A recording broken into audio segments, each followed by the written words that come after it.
O meu ponto de partida é que a conjuntura política está muito confusa e muito veloz.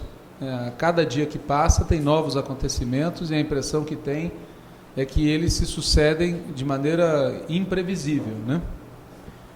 Agora, o fato da situação estar muito confusa não deve levar a gente a adotar um método confuso e achar que não existe ordem nenhuma, que é tudo caos, né? Na verdade, por trás desse aparente caos em que está a política nacional, existe uma ordem muito clara que a gente tem que perceber pela análise, né? Tem vários pontos de partida que a gente pode adotar para entender essa ordem que está por trás e que organiza a conjuntura, né?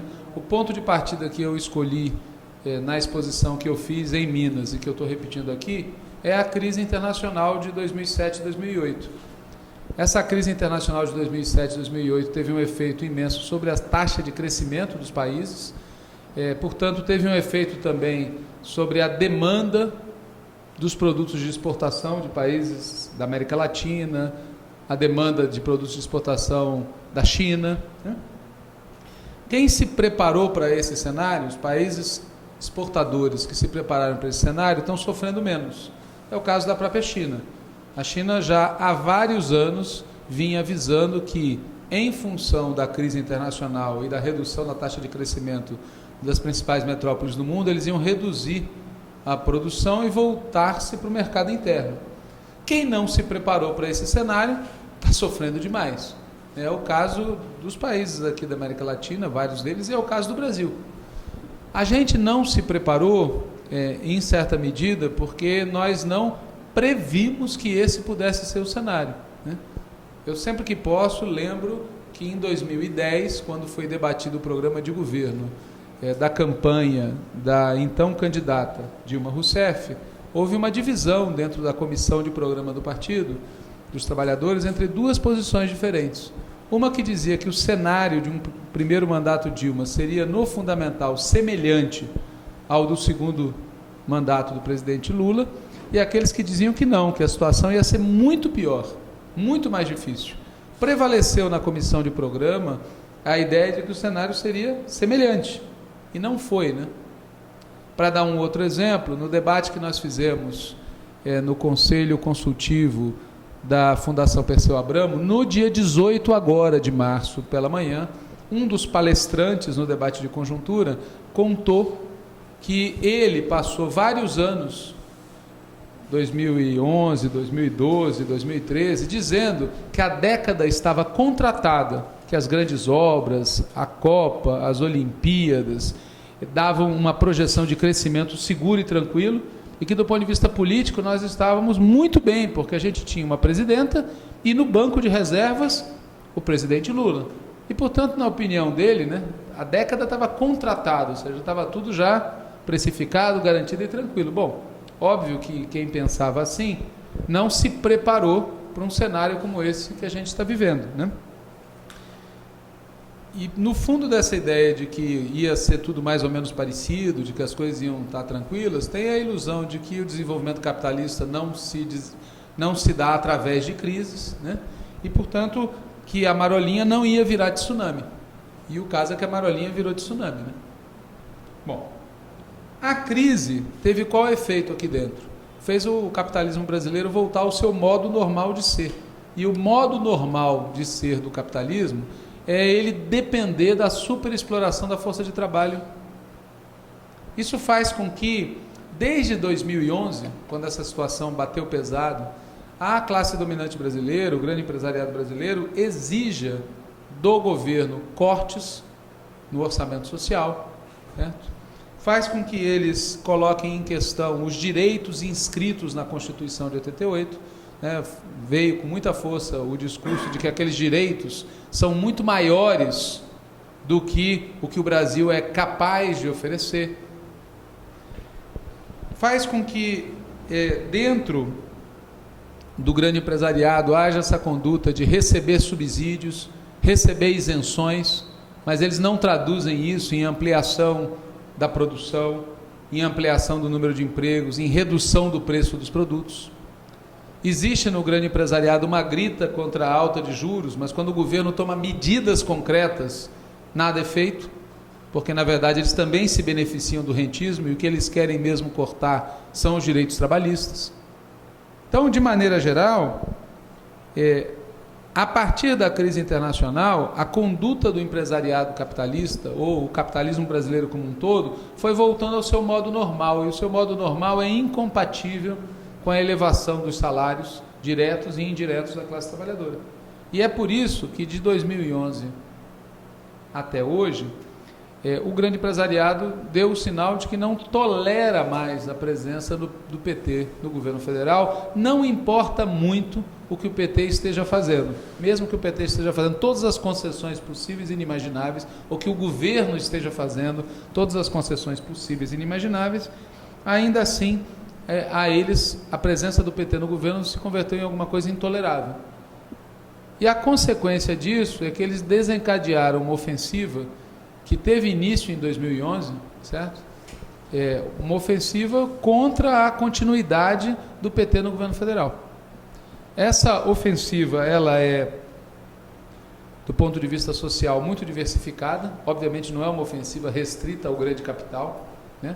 E não é uma contraofensiva que não tenha setores populares, tem importantes setores populares, mas a vanguarda disso são os setores médios conservadores.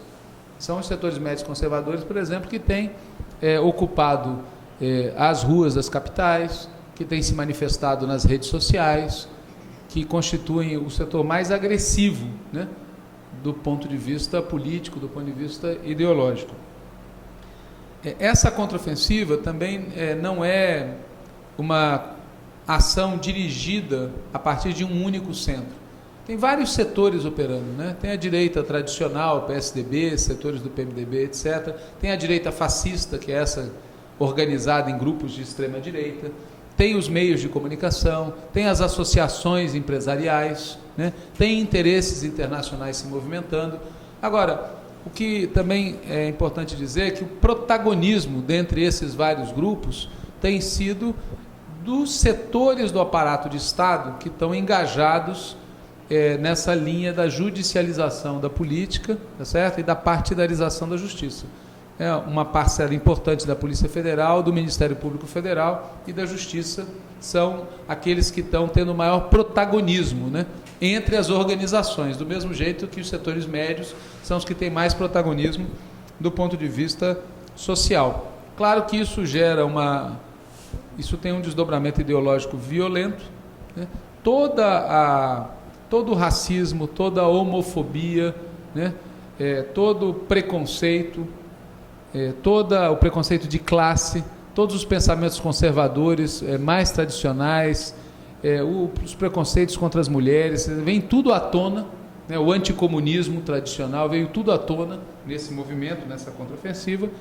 Eles têm uma orientação estratégica comum, que precisa ficar clara, quer dizer, apesar de eles serem socialmente plurais, serem várias organizações, o discurso ideológico ter essa conotação claramente reacionária, do ponto de vista estratégico tem uma visão comum. A gente tem sempre procurado deixar isso claro para nós mesmos, para saber com o que a gente está lidando, né? A visão comum é realinhar o Brasil aos Estados Unidos do ponto de vista internacional, ou seja, afastar o Brasil dos BRICS e da integração latino-americana, reduzir os direitos sociais da classe trabalhadora, não só o salário direto, mas também o salário indireto, né? E reduzir as liberdades democráticas. É essa trinca que compõe, digamos assim, o objetivo estratégico dessa contraofensiva que começou em 2011. E do ponto de vista político imediato, está claro que eles têm, até há pouco, eles tinham duas táticas. Eles oscilavam entre aqueles que defendiam deixar o governo ir até o final se desgastando, para chegar em 2018 eles ganharem a eleição, e aqueles que diziam que tinha que antecipar o processo, afastar imediatamente a presidenta, tá certo? Para não correr o risco de ocorrer de novo o que ocorreu em 2005, 2006, em que houve também uma crise imensa, mas o Lula foi reeleito, né? Na operação concreta, o que chama atenção nessa contraofensiva é o pretexto da corrupção. É bom a gente ter isso claro, quer dizer, a corrupção é um pretexto, como foi em 54, né? O mar de lama que tomava conta do catete, né?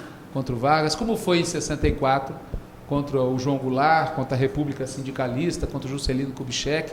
O discurso da corrupção é um pretexto, não tem um combate real à corrupção. Aliás, se a classe dominante brasileira realmente fosse contra a corrupção não existiria há muito tempo, porque a classe dominante domina esse país há muito tempo, tá certo? Outra coisa que chama atenção na operação é a mobilização de massa. Não é comum isso. A direita brasileira recorreu à mobilização de massa nos anos 30, recorreu à mobilização de massa em 64, no pré-golpe militar, e desde 2013 passaram a recorrer à mobilização de massas, né? E uma terceira característica política eu já me referi a isso, é o protagonismo do judiciário, né? Essa ideia da judicialização da política. Você traz para o judiciário a tomada de decisões, a partidarização da justiça. A justiça é manipulada a favor de uma posição político-partidária, e a criminalização dos movimentos sociais e da esquerda. E isso tem uma explicação que é fácil de entender. Quer dizer, em 64, eles recorreram à instituição militar, né, recorreram às Forças Armadas, porque eles sabiam que na eleição tinha grande chance do Brizola ser eleito, na eleição presidencial que viria depois, né? Agora, eles vêm de 4 eleições presidenciais seguidas em que a direita é derrotada. Então, a instituição que eles lançam mão para fazer essa operação é exatamente uma instituição, várias, né, o Ministério Público, Polícia Federal e a Justiça, que não tem controle social quase nenhum.